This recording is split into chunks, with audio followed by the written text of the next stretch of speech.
Hey everyone, so it is day 20 of Hormone Bootcamp 21. We're practically the last day before, we're practically halfway there. So I want to actually prepare you for next week. We're going to start using the green juice and doing the probiotics. If you haven't watched the video on probiotics, that was yesterday. I showed you basically how I make my day-to-day probiotics. And so now today I want to talk a little bit about the green juice and start talking a little bit about fasting, since that's basically what our goal is going to be for the next 2 weeks. So I want to basically set an expectation of where you should be at, by the end of week 5, right as we get into hormone production. Basically the week that everyone here is going to be, anticipating, and really getting to test out if everything that you've done up to date, basically if it's helping, if it's actually helping you basically. So intermittent fasting, I actually posted a video in the description of this live video. It's a video on fasting 101. It's a video that I shared when I did a similar program like this. I call the energy and fat loss basically study group. So I was talking about fasting and how to use fasting for different purposes. Throughout the week I'm going to be bringing a whole a variety of different topics, I guess, around fasting to help you understand it. But so here's the expectation, I guess, for this week. Number one of the biggest things that I hope that you guys understand more than anything is that I use fasting as a tool to help me produce hormones. Okay, so let me say that again. I use fasting as a tool to help me produce hormones. And the reason why I say that is because we're working with hormone production on one hand, and we're also working with hormone balance. So I'm sharing with you everything that I have done that I know has helped me. And one of the things that I know has helped me is fasting. So I read this book, Eat, Stop, Eat. I have the, if you watch the video on fasting, you'll learn, about it. So I think I talk about it in there. If not, I'll email or whatever. But anyways, in that book, basically one of the things that it talks about is how the body produces more growth hormone when it's in a fasted state.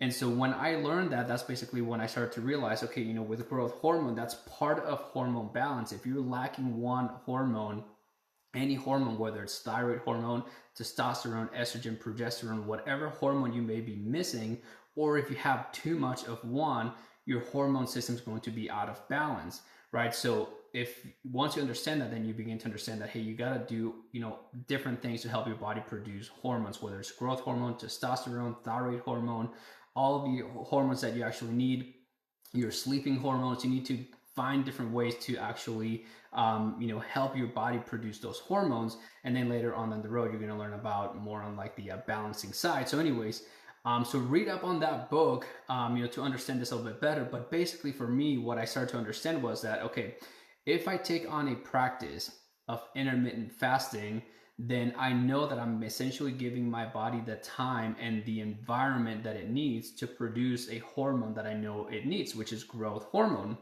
right? And so that's basically why, I've shared some of the mindset books. One of the ones I shared was The One Thing. If you haven't seen the summary of that, trust me, watch it.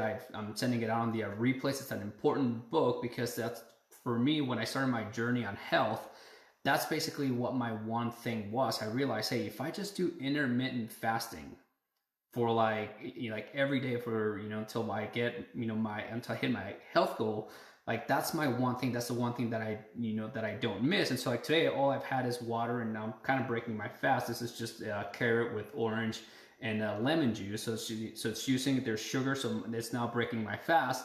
But other than that, I haven't had solid food until, I'm about to go visit my parents. I'll probably, have something there. But anyway, so throughout the entire morning, my body was essentially producing more growth hormone. Now, combine that with the compound effect that I do that every single day consistently, right? And I've been doing that for years.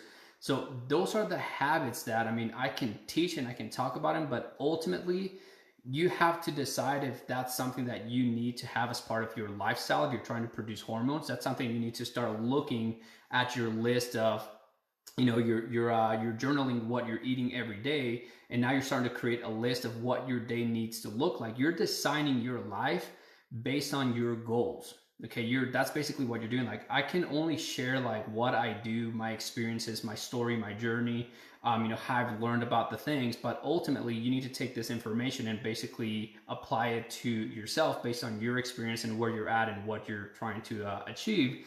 And so that's basically where I actually did link to another video. This is for today's success mindset training. And that one is on the book that's called Think and Grow Rich. I'm basically doing a summary on chapter 2 on desire, where it really starts helping you out on getting clear on your goals. What is it that you actually want? And the reason why I think that is so important for Hormone Bootcamp and hormone production and balance is because, like I said, this isn't a one-time thing that you do. Like, you can go through the program and then feel good at the end of the program, but then once the program is over, if without a vision people perish, is the saying you may have heard. If after the program is over you don't have a direction for where you're going, if you don't have a clear goal where you're headed, chances are that some of your old habits or bad habits that you don't want are going to start creeping into your lifestyle. And so that's one of the reasons why I share these these videos, to basically help you not just during the program, but also prepare you for further on down the line. So watch that video as well. That's going to be super important. But anyway, so the one thing that I do want to share about intermittent fasting, for today, is basically how does the body go into intermittent fasting, and what are some of the things that you can expect from it. So number one is it takes about 12 to, some say maybe up to 16 hours or maybe a little bit longer, especially if you've never really done any kind of fasting. And it takes basically 12 to 16 hours after your last meal. Okay, so I'm just going to go with 12 hours just to make the math and the timelines simple for you, and that's pretty much what most people experience anyways. But basically, so for me, the way that it works is at 6 p.m., maybe 7 p.m. at the latest, is when I have my last meal of the day. Now, from that time, 12 hours later, I'm going to say 7 a.m., that's how long it takes for the body to enter the fasted state. I don't consider this time fasting. That is not fasting to me. That's basically the body going through a transition. And it's really kind of like when you feel the hungriest and you're kind of like in starvation mode, if you want to say, say it that way. I don't think of it as starvation, really. It's just more like there's a transition period. And so for me, I find that in order for me to like plan my day out is to have that transition period due when I am sleeping, right? And especially like the last few hours. So I like to, have my last meal like 6, 7 p.m. and then I go to sleep like right around 10 p.m. So I have those 3 hours, before I go to bed that, I'm not eating, and, I don't get hungry. But I know when I first started, I used to eat right before I would go into bed, right? That was a bad habit that I had. And that was because I was just always hungry. But after I started doing, a lot of the things that I'm sharing with you, my hunger just started to go away. And so anyway, so 7 p.m., have my last meal, go to sleep at 10 p.m., wake up, 5, 6 a.m. And then by 7 a.m., I'm already in a fasted state. So now from there, my fasting starts, and I fast basically from like 7 a.m. up until like noon, 1 p.m. So about 6 hours is really what I try to get in every single day. And so one of the things that you're going to see with that is that when your body's in a fasted state, it basically goes into the most efficient, state that you can be in to really metabolize and digest fat, because that's what the body's using as a source of fuel. It's basically burning fat. And so if you're able to get into that state, this is the best state that you can be in to do some of the recipes that we're going to be playing with on week number 6. Because ultimately for hormone production, what you're going to be looking for is vitamins A, D, E, and K, which are fat soluble vitamins. Everything I've been sharing with you, it's all about improving digestion. And so for hormone production, what we're really, our focus, what it's going to be is to basically focus on improving fat digestion, right? So this is kind of like that training ground, right? This is, boot camp is basically that. It's training and preparing you for, a future event. That's basically what we're doing. And so over the next 6 weeks, what you should be training for is to get those 6 hours of intermittent fasting in. So here's what to expect. The moment your body starts burning fat, I talked about this yesterday a little bit, but I want to make it very clear that when the body starts burning fat, what's inside of that fat, body fat, is only created by the body because your body is toxic, right? They're called endotoxins, toxicity that's created inside of your gut. Endo meaning from within. Endotoxins, toxins created within you, created by bad bacteria. You start burning fat, those toxins are going to be released into the body, and now your body, you're going to feel that toxicity. You're going to maybe feel nauseous, weak. But if you've been mineralizing, if you've been taking your vitamin D, strengthening your immune system, and then as you start to do the probiotics, what you're going to find is you're basically going to start to restructure your gut flora, where you have less bad bacteria and more good bacteria. So those effects are going to fade. But you need to have that expectation that, hey, if you start to experience that, this is where I'm talking about where, if you can't do 6 hours because you're feeling too weak or too nauseous, guess what? Just do 3 hours. If you can't do 3 hours, do 1 hour. If you can't do even 1 hour, that's fine. Just drink green juice first thing in the morning, do your probiotics. And what the probiotics are going to do, basically, you're going to increase, your good bacteria. And then on week number 5, when we start going through the Ayurvedic herbs, those are also going to help flush out a lot of those toxins. And so what you're going to see is that, maybe this week you may not be able to fast, or you may. But by week, when we're done through week 5, when you start to really clean out with all the Ayurvedic herbs and the adaptogens and all of that, it's just going to be easier to where you're going to start going up until, noon, 1 p.m., 3 p.m., maybe even do the entire day. You'd be like, dude, I'm not even hungry. And the reason for that is because you're mineralized, you're hydrated, you have, your vitamin D levels are strong. And then if you've been taking the beef organs, basically getting all your nutrients, or week 5, you're also taking the Ayurvedic herbs, the coenzyme Q10. So you basically have all of the nutrition that you essentially need. You're not going to feel hungry.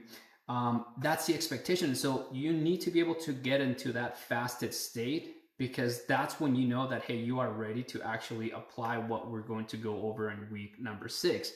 If you can't do that, then what you're basically going to have to do is to just extend your stay in these first 3 weeks, maybe 4 weeks, where you're doing just the green juice and the probiotics until you can start to fast for 1 hour, 2 hours, 3 hours, and then 6 hours.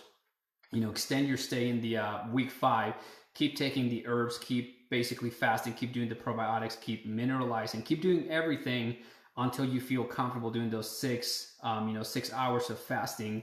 And like I said, the only difference between really anyone who's experiencing results from that point forward is just practice. It's just continuing to do this. This is just a lifestyle.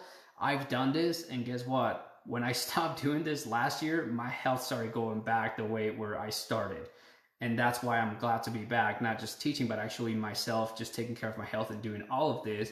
So I have to share that and, tell you that this isn't just like, it's not going to just fix you and all of a sudden you can do whatever you want. No, like this is just, if you want to, for me, the way I see it is like, if I want to be healthy, if I want my hormones to be, constantly being produced, I have to do this. If I stop doing this, my hormone production suffers, right? So this is just basically me becoming aware of like, what are things that I do for energy? What are things that I do for hormone production? What are things that I do for hormone balance? And I just make sure that I have that included as part of my lifestyle from the moment that I wake up, right? I drink water, I do my gratitude journal, I do my fasting.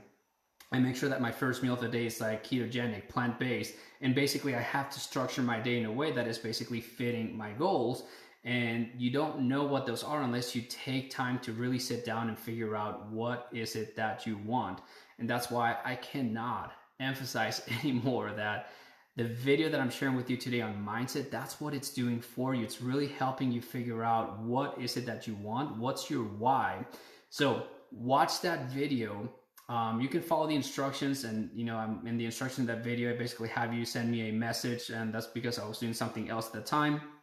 But anyways, if anything, if you do send it, at least I'll know who's participating. But that's not an exercise that you have to do, although I would definitely love for, to see, that someone, that you guys are participating, because it tells me like, okay, you're taking this seriously. I'm sharing this information, you know, for free, really. And that can sometimes make some people not value the information. Someone was pointing out the other day that, you know, and I remember going through the same, if you try to hire a hormone specialist and have them even like try to tell you what's even wrong with you, which half the time they can't even explain themselves, but then they have to try to like put a meal plan or something like that together, it will cost you somewhere around $800 to $1,000, right? You have this information here, so I really hope that you value it as if you were paying someone $800 to $1,000, and I mean really treat it that way. So that's what that video is there for. So I really hope that you guys take advantage of that. And that's it. Hope you guys are ready for you know, next week coming up, and I will talk to you guys later. All right, see ya, and thanks, Aina, for watching and all your reactions, liking, and loving the video. So thank you, and I'll talk to you guys later.